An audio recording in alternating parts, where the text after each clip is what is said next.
Assalamu alaikum, my dear students. So once again, welcome back to the channel of Smart Concepts by Easy, where you will get the smart and easy concept. So guys, hope so you all are doing great. As you know that we have done the simultaneous equations. ठीक है, हमने last class में उसको complete कर लिया था. Finally जो है हमने उससे अपनी जान छुड़ा ली. सही है, क्योंकि हमने इसके आई थिंक 5 पार्ट्स में हमने इसको कवर किया था और हमने उसका बेसिक कॉन्सेप्ट भी देख लिया था. जिसने अभी तक वो वीडियोस नहीं देखी तो आप उसको बहुत अच्छे से वॉच करें ताकि आपके जितने भी कॉन्सेप्ट्स हैं, जितनी भी क्वेरीज हैं, वो उसमें ही सारी क्लियर हो जाएंगी, जिसको साइमल्टेनियस का कॉन्सेप्ट में थोड़े बहुत इश्यूज आ रहे हैं. ओके भाई, so now we are going to start the new topic that is very interesting और बहुत ही एक तरह से कह सकते हैं कि एग्जाम के पॉइंट ऑफ व्यू से भी इसमें से बहुत सारे क्वेश्चंस आते हैं. और ये ऐसा टॉपिक है कि ये हर जगह कहीं ना कहीं लिंक कर रहा होता है किसी न किसी के साथ. इसकी खास बात ये है, तो इसको बहुत अच्छे से समझना है. तो मैं एक काम कर रहा हूँ, इसको आज ही मैं स्टार्ट कर रहा हूँ बेसिक्स के साथ. ठीक है, मैं बेसिक्स क्यों कवर करा रहा हूँ एक्चुअली, क्योंकि मैंने नोटिस किया है हम क्वाड्रेटिक इक्वेशन को सीख तो लेते हैं लेकिन उस तरह से लर्न नहीं कर पा रहे जिस तरह से हमें करना चाहिए. ठीक है, तो कुछ चीजें हमारी मिसिंग हो जाती हैं और फिर हम उसकी वजह से इसका जो असर पड़ता है वो हमारे क्वेश्चंस पर पड़ रहा होता है. जिस तरह से हम इसको सॉल्व कर रहे होते हैं फिर उसमें 10 तरह की मिस्टेक्स निकल रही होती हैं. तो मैं नहीं चाहता कि आप लोगों के साथ कुछ ऐसा हो. So that's why just I want to say कि भाई इसका बेसिक कॉन्सेप्ट आप लोगों के पास होना बहुत जरूरी है. इवन आसान है बट इट डजंट मीन कि हम जो है इसका बेसिक कॉन्सेप्ट नहीं सीखेंगे. क्योंकि इसमें छोटी छोटी ऐसी ऐसी चीजें आएंगी आप लोग के लिए भी हैरान करोगी. अच्छा ऐसा भी हो सकता है, ऐसा भी हो सकता है. तो भाई इसमें बहुत कुछ हो सकता है बेसिकली. ठीक है, सो परेशान नहीं होना, घबराना नहीं है. स्टार्ट कर रहे हैं अपना टॉपिक क्वाड्रेटिक इक्वेशन. ओके भाई, so before starting quadratic equation just let me know one thing कि what is the meaning of linear equation. सबको पता होगा कि लीनियर इक्वेशन क्या होती है, या जिसको हम आसान भाषा में क्या बोलते हैं भाई, हाँ straight line equation. Straight line equation भी बोलते हैं ना. तो क्या होती है लीनियर इक्वेशन या straight line equation? Obviously you must know about one thing that is in the form of mx plus c. y equals to mx plus c is known as straight line equation, or you can say the linear equation. ठीक है, where m is the gradient and c is the y-intercept. सबको पता है ये बात. या हम इसकी कुछ फॉर्म्स ले लेते हैं, लाइक यहाँ पे m और c की जगह कोई भी नंबर हो सकता है. For example 2x plus 3. So this is the linear equation, है ना, सबको पता है. तो इस तरह की इक्वेशन जिसमें अच्छा इसकी सबसे जो बड़ी आइडेंटिटी है, इसको पहचानते हैं, किस तरह से पहचानते हैं कि इसके ऊपर जो पावर है वो क्या है, 1 है. किसके, जो इसका वेरिएबल है, और वेरिएबल क्या है, x. तो x के ऊपर जो हाईएस्ट पावर है that is 1. I am using the word highest power. ठीक है, इवन इसमें सिर्फ एक ही x है और पावर भी उसमें क्या है, 1 है. तो इसका मतलब दिस इज लीनियर इक्वेशन और यही इसकी पहचान होती है. अगर यहाँ पे x ही नहीं होगा तो वो तो इक्वेशन ही नहीं होगी. ठीक है, या फिर x की पावर 2, 3 कोई बड़ी और आ जाती है तब भी वो लीनियर नहीं होगी. ठीक है भाई, बात आई थिंक खोपड़ी में आ गई होगी आप लोगों के. वैसे तो आप लोगों ने ये पढ़ा हुआ है, but today we are going to discuss about the quadratic equation. ठीक है, पहले हम इसको थोड़ा सा डिफाइन कर लेते हैं कि होता क्या है, फिर हम उसके बाद फर्दर इसको डील करते हैं. ओके भाई, so firstly you should know that what is quadratic equation. The equation in which highest power of variable is 2. ये छोटा सा की पॉइंट है, इसको याद रखने हैं. तो इसका मतलब आप लोग की जिंदगी आसान हो जाएगी. कैसे, देखो, quadratic equation is equation in which highest power of variable is 2. अब इसका मतलब है इसमें क्या सीन होने वाला है भाई, इसमें कोई भी इक्वेशन होगी अगर उसकी हाईएस्ट पावर 2 हो जाती है तो उसको हम क्या बोलेंगे, क्वाड्रेटिक. जिसकी हाईएस्ट पावर 1 थी मैं आपको बता चुका हूं दैट इज लीनियर, और जिसकी हाईएस्ट पावर 2 है उसको हम क्या बोलेंगे, क्वाड्रेटिक. अब सवाल ये पैदा होता है जनाब कि होती किस फॉर्म में, मतलब अगर हम इसको एक किसी फॉर्म में प्रॉपर लिखेंगे तो किस तरह से हमारे पास सवाल आ सकते हैं, किस तरह से हमारे पास जो है कह सकते हैं कि हमें क्वेश्चंस दिए जाएंगे कि आपने इसको सॉल्व करना है। उसकी आखिर कोई ना कोई शेप तो होगी ना। तो अब हम उस शेप को डिस्कस कर लेते हैं। Firstly you should know about the standard form. हाँ भाई, सबसे इंपॉर्टेंट पार्ट, स्टैंडर्ड फॉर्म क्या होती है। फॉर एग्जाम्पल मेरे पास लिखा हुआ है a x square plus b x plus C equals to 0। So basically this is the standard form of quadratic equation। अब इसका मतलब क्या है कि यहाँ पे a, b एंड c ये जनरल हमारे पास टर्म्स है, इसकी जगह कोई भी नंबर्स आ सकते हैं। ठीक है, ये इसको मैंने जनरली क्या किया, रिप्रेजेंट किया है। a, b और c की जगह कोई भी नंबर आ सकते हैं, जैसे a की जगह 1 2 3 4 कुछ भी आ सकता है, b की जगह भी, c की जगह भी। ठीक है, एक चीज तो ये हो गई। तो मैं यहां लिख देता हूं सबसे पहले कि where A, B and C are constants. ठीक है, ये बात खोपड़ी में आ गई। इसी तरह से एक और चीज अपने दिमाग में गिरा बना के रख लो। ठीक है, कहते हैं ना उसको बांध के रख लो, उसको आपने जाने ही नहीं देना कहीं उस चीज को। अब वो क्या है, बहुत ही इंपॉर्टेंट चीज, दैट इज इसमें जो आपका एक्स स्क्वायर वाला नंबर है दैट इज ए। क्या है, ए। इसको 0 नहीं होना चाहिए यार, क्योंकि अगर ये 0 हो गया तो काम खराब हो जाएगा। सही है, कैसे काम खराब हो जाएगा भाई, तो आपको खुद नजर आ रहा है। फॉर एग्जाम्पल मेरे पास ये लिखा हुआ है a x square plus b x plus C equals to 0। अब मैंने कहा कि ए को 0 नहीं होना चाहिए, सो इट मीन नहीं होना चाहिए तो नहीं होना चाहिए। फॉर एग्जाम्पल भाई अगर इसकी जगह 0 आ जाता है, ठीक है, अब आपको ये भी पता होगा कि 0 multiply by any number you will gate 0। तो मतलब वो भाई एक्स स्क्वायर की भी तबाही फेर देगा। तो इसका मतलब है ये पूरा पार्ट क्या हो जाएगा, वैनिश हो जाएगा। जब क्योंकि 0 इससे टकरा गया तो क्या मजाल किसी नंबर की कि वो उसको जिंदा रहने दे, वो वहीं खा जाएगा उसको। सो it means 0 multiply by any number you will gate 0। तो जब 0 की कोई औकात ही नहीं है तो हम उसको लिख ही नहीं सकते। बचा कौन सा part, B x plus C equals to 0। अब बताओ ये कौन सी बन गई, लीनियर बन गई। इसमें एक्स की हाईएस्ट पावर क्या है, 1। तो क्या जिसकी हाईएस्ट पावर 1 होगी उसको मैं क्वाड्रेटिक कह सकता हूँ, नहीं कह सकते, क्योंकि अभी मैंने कहा हाईएस्ट पावर वेरिएबल की क्या होनी चाहिए, 2, और वो 2 वाला तो एलिमिनेट हो गया, किसकी वजह से, 0 की वजह से। So that is the reason you can not say कि यहाँ पे जो आपका ए है वो 0 हो जाए। ठीक है, बात खोपड़ी में आती है, बहुत इजी सा कॉन्सेप्ट है। अब एक बहुत ही उससे भी ज्यादा इंपॉर्टेंट चीज आने जा रही है कि भाई अगर ए 0 नहीं हो सकता तो होता क्या है। अब हमारे पास दो ही पॉसिबिलिटीज बचती है, देख लेते हैं कौन कौन सी, और सबको पता ही होगा कौन कौन सी होगी। ठीक है, अच्छा भाई, अब मैंने आपसे एक क्वेश्चन किया कि अगर ए 0 नहीं हो सकता, सो वी हैव 2 पॉसिबिलिटीज, है ना। या तो आपका जो है अल्लाह भला करे, ए क्या होगा, ए आपका होगा ग्रेटर देन 0। ग्रेटर देन 0 का मतलब पॉजिटिव। ठीक है, या फिर यही ए आपका होगा लेस देन 0। सही है, ए पॉजिटिव भी हो सकता है, ए नेगेटिव भी हो सकता है, और तो कुछ पॉसिबिलिटी बचती नहीं है ना हमारे पास, क्योंकि 0 तो हमने कटा दिया उसको, तो मतलब 0 तो है ही नहीं ना, 0 को तो काउंट ही नहीं करना। So we have 2 possibilities that A greater than 0 and A less than 0।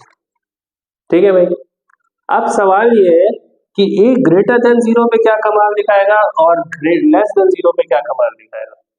तो जब हम इसका अभी ग्राफ करेंगे ना 2 से 3 क्लासेस के बाद, क्योंकि अभी हमने 2 से 3 क्लासेस में इसकी बेसिक्स को बहुत अच्छे से कवर करना है, ताकि आपके जितने भी सवाल हो इससे रेलेवेंट और जितने भी कॉन्सेप्ट्स हैं वो भी क्लियर हो जाएंगे, और आगे आप लोग को पढ़ने में और ज्यादा मजा आएगा। सो इट मीन्स बहुत मजा आने वाला है, तो इसलिए जुड़े रहना और बहुत अच्छे से हर चीज को अंडरस्टैंड करना। अच्छा भाई, पहले हम इसको देख लेते हैं कि अगर ए ग्रेटर देन 0 होगा तो तब ये क्या करेगा। तो इसका जो ग्राफ है ना, कुछ जब हम इसका ग्राफ बनाएंगे, अभी तो मैं ऐसे रफली बना रहा हूँ आप लोगों को समझाने के लिए, तो वैसे जो इसका ग्राफ है वो क्या होगा, वो वो एक तो शेप होती है, उसका नाम है पैराबोला। ठीक है, पैराबोला इसका जो ग्राफ है, किसका, इसी क्वाड्रेटिक इक्वेशन का ग्राफ क्या किस शेप का होगा, पैराबोला। अब पैराबोला कौन सी शेप होती है, ये बेसिकली आप लोगों ने यू तो देखा है, जो अल्फाबेटिक यू, ठीक है, तो बेसिकली ये यू शेप का होता है, ठीक है, उसी का नाम क्या है, पैराबोला। तो अब ये क्या हो जाएगा भाई, इसका जो ग्राफ है वो कुछ इस तरह से बनेगा। अच्छा भाई, मेरी ड्राइंग अच्छी नहीं है तो मैं अल्लाह अल्लाह करके कुछ ना कुछ बना ही लेता हूँ, सही है, तो टेंशन नहीं लेनी। So this is basically parabola, या इसको हम आसान लफ्जों में यू भी कह सकते हैं, this is you, U shape. ठीक है, सो इसका जो ग्राफ है वो बनेगा पैराबोला।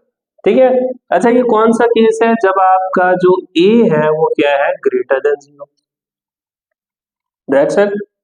और इसमें सबसे इंपॉर्टेंट चीज, एक बात बताओ, ये कहां से गुजर के जा रहा है, नीचे से, है ना, ये एक्स एक्सिस की लाइन है।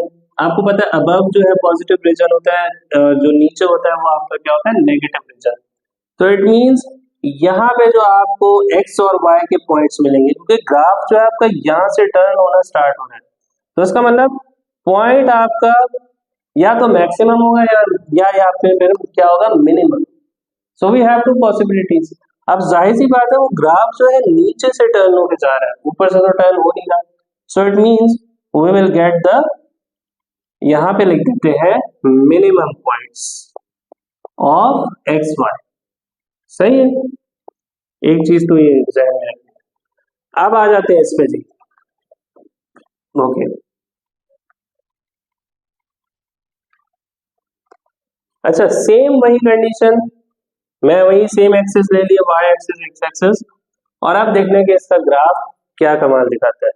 देखो भाई, बनेगा तो अब भी पैराबोला। अब आप कहेंगे सर इसका भी पैराबोला, जबकि ये नेगेटिव है। तो भाई नेगेटिव है तो इससे क्या मतलब, क्या वो क्वाड्रेटिक इक्वेशन नहीं है क्या, बिल्कुल है, क्वाड्रेटिक तो है ना, तो बनेगा तो पैराबोला ही। बट क्योंकि ये नेगेटिव है तो ये बेचारा यू जो है ना, वो क्या हो जाएगा, उल्टा हो जाएगा। बेसिकली किस तरह से, यही यू शेप क्या हो जाएगी, इस तरह से आपकी बनेगी।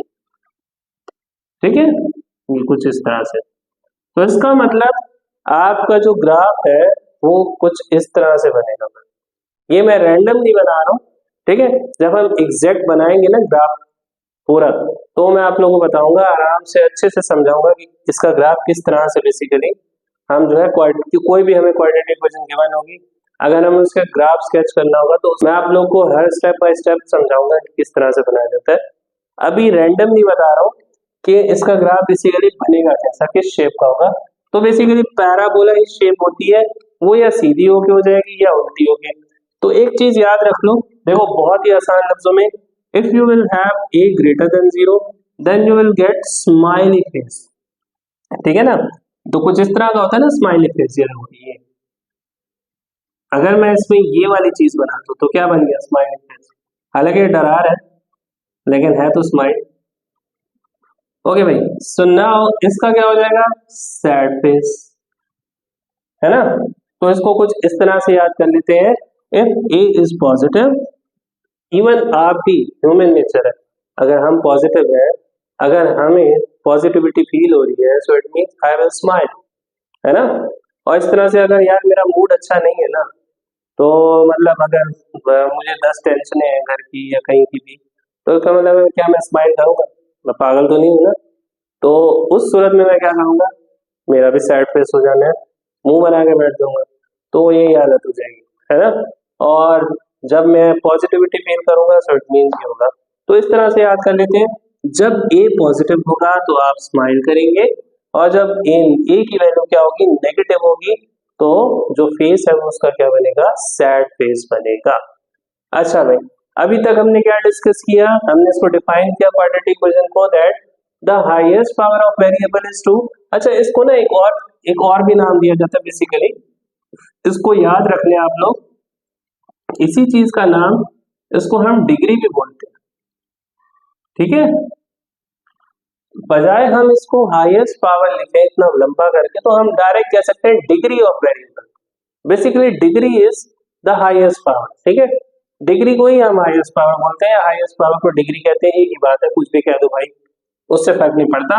But we can say the degree of variable is 2, मतलब highest power of variable is 2, ठीक है। यहाँ तक बात खोपड़ी में आती है। तो हमने क्या क्या देखा भाई, highest power of variable is 2 is known as quadratic equation. बट फिर हमने उसकी स्टैंडर्ड फॉर्म देखी। स्टैंडर्ड फॉर्म में क्या था कि ax square plus bx plus c की फॉर्म में ही होती है इक्वेशन। यहाँ पे a b c की जगह कुछ भी नंबर्स हो सकते हैं, ठीक है, जिसमें a आपका 0 बिल्कुल भी नहीं होना चाहिए, ओके।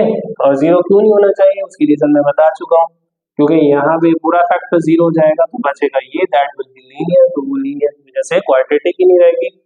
तो हाउ इज दिस पॉसिबल कि हम a को 0 रख सकते हैं। So we have learn two possibilities. First is if a is positive and the second one is a is negative। तो पॉजिटिव के लिए क्या देखा कि आपका जो ग्राफ है वो पैराबोला, इस शेप को हम अगेन मैं बता रहा हूँ पैराबोला बोलते हैं। So you will have a smiley face and you will get the minimum points, and same if a is less than 0 you will get the, क्या होगा, उल्टा यू बनेगा, but in this case you will get maximum points, ठीक है। ये बात जहन में रखनी है। क्यों? क्योंकि ये ग्राफ ऊपर से टर्न हो रहा है, इसका मतलब ये जो ऊपर से टर्न हो रहा है इसका सबसे हाईएस्ट पॉइंट ये है और इसका सबसे लोएस्ट पॉइंट ये था। तो इसका मतलब लोएस्ट का मतलब मिनिमम पॉइंट, ऊपर से गुजर रहा है मतलब पॉजिटिव रीजन से जा रहा है। सो it means you will get the maximum points of x, y, ठीक है जी। अब एक और चीज कि जब हम क्वाड्रेटिक इक्वेशन को सॉल्व करते हैं, ठीक है, तो हमारे पास क्वाड्रेटिक इक्वेशन में x के कितने आंसर्स आएंगे या x के कितने सॉल्यूशंस आएंगे या x के रूट्स कितने आएंगे, ठीक है। सारी चीजों को भूल जाओ, सिर्फ रूट्स को याद रखो। रूट्स का मतलब x के रिजल्ट कितने आएंगे। तो भाई इसमें x के रिजल्ट आएंगे 2, ठीक है। यहां लिख लेते हैं that we have how many number of roots, 2, okay. जो x के आंसर्स होंगे उसमें क्या होंगे, वो हमारे पास 2 होंगे। यहाँ पे किसके आंसर्स होंगे, x के, ठीक है। जब आप लास्ट में x की वैल्यूज निकालेंगे तो आपके 2 आंसर्स आएंगे। अब जैसे आप लोगों ने इवन आई थिंक साइमल्टेनियस में भी किया, जब आपके पास एक क्वाड्रेटिक इक्वेशन बचती थी तो जब आप उसको मिडिल टर्म ब्रेक के साथ सॉल्व करते थे तो होता क्या था, आपके पास x की 2 वैल्यूज निकल के आ रही होती थी, याद है ना। सो इट मीन्स, तो x के जब 2 आंसर आ रहे हैं तो इट मींस वो उसी को हम क्या बोलते हैं, रूट्स बोलते हैं, ठीक है। So basically number of roots कितने होंगे हमारे पास, 2 निकल के आएंगे x के। क्यों, इसकी रीजन क्या है, यहां से ही देख लो, इसकी जो हाईएस्ट पावर क्या है या इसकी डिग्री क्या है, 2। तो भाई जितनी डिग्री उतने जो है इसके रूट्स, इस तरह से याद रख लो, ठीक है। जितनी डिग्री होगी उतने ही इसके क्या होंगे, रूट्स होंगे, ठीक है। और इसी तरह से अगर लीनियर होती है, फॉर एग्जांपल लीनियर में जो है हमारे पास, मैं एक इक्वेशन ले लेता हूँ 2x प्लस 1 इक्वल्स टू 0 या 2x माइनस 1 इक्वल्स टू 0। अब मैं कहता हूँ इसमें से x की वैल्यू निकाल दो भाई, कैसे निकालेंगे। Firstly you will shift -1 on this side, so it will be 2x equals to +1 and x equals to, ये 2 उधर जाके डिवाइड हो जाएगा 1/2 and you will get the value of x। क्या नोटिस किया, you have 1 value of x, okay. क्यों, क्योंकि ये हमारे पास कौन सी इक्वेशन थी, लीनियर, और इसकी हाईएस्ट पावर क्या थी, 1। It means if the degree is 1 solution is 1, और you can say the root is 1। But if the degree is 2, ठीक है, जब हमारे पास कोई भी क्वाड्रेटिक इक्वेशन गिवन होगी, जब हम उसको सॉल्व करेंगे, so we will have 2 number of roots, okay, got it. But उन नंबर ऑफ रूट्स को हम फाइंड कैसे करते हैं, या हम आसान लफ्जों में क्वाड्रेटिक इक्वेशन, किसी भी क्वाड्रेटिक इक्वेशन को किस तरह से सॉल्व करते हैं, इसके लिए आपको देखनी होगी नेक्स्ट वीडियो, और वो इंशाल्लाह बहुत जल्द आएगी। तो इसके होते हैं हमारे पास 3 तरीके, जो कि मैं बहुत डिटेल में एक्सप्लेन करूंगा। तो सब ने देखनी है। एक तो होता है जो हम बचपन से करते हुए आ रहे हैं, that is middle term break, है ना। The first one is middle term break, the second one is क्या, क्वाड्रेटिक फॉर्मूला, जो कि अभी मोस्टली स्टूडेंट्स को नहीं पता होगा उसके बारे में। क्वाड्रेटिक फॉर्मूला भी होता है इसका एक, जिसके जरिए हम इसके रूट्स निकाल लेते हैं, इसके आंसर्स। और एक तीसरा तरीका जिससे स्टूडेंट बहुत ज्यादा भागते हैं, that is the completing square method. तो तीन तरीके होते हैं सॉल्व करने के, कौन कौन से? Number 1 middle term break, number 2 quadratic formula, number 3 by using completing square method. तो तीनों ही बहुत इजी है, तीनों ही बहुत सिंपल है, और तीनों से ही एक्स के आंसर्स जो है सेम ही निकलते हैं। सेम मतलब फॉर एग्जांपल अगर एक क्वेश्चन मैं मिडिल टर्म ब्रेक से कर रहा हूँ और वही क्वेश्चन मैं क्वाड्रेटिक फॉर्मूला से कर रहा हूँ, तो दोनों के आंसर्स में कोई डिफरेंस नहीं होगा, ठीक है। मेथड अलग है but you will get the same answers. तो इन्हीं तीनों मेथड्स को मैं बारी बारी डिस्कस करूंगा, चाहे वो मिडिल टर्म ब्रेक की क्यों ना हो, क्योंकि अभी मैं नेक्स्ट क्लास में मिडिल टर्म ब्रेक ही समझाऊंगा, क्योंकि मोस्टली स्टूडेंट्स को मिडिल टर्म ब्रेक में प्रॉब्लम आती है। तो I notice, so that's why I just feel कि आई शुड एक्सप्लेन, क्योंकि जब मैं एक्सप्लेन करूंगा तो ही आपके कॉन्सेप्ट क्लियर होंगे। इवन जिसके कॉन्सेप्ट नहीं होंगे, जिसको मिडिल टर्म ब्रेक में इश्यूज आ रहे हैं, तो वो वहां से उनको क्लियर हो जाएगा, ठीक है। इसकी मैं ट्रिक्स बताऊंगा बहुत मजे मजे की। तो इंशाल्लाह मिलते हैं फिर नेक्स्ट वीडियो में, ठीक है। इन सारी चीजों को अच्छे से रिवाइज करना है, इसके नोट्स बना लें। तो हम नेक्स्ट वीडियो में क्या देखने वाले हैं भाई? By using middle term break how we factorise the quadratic equation. So till then, stay happy and stay safe.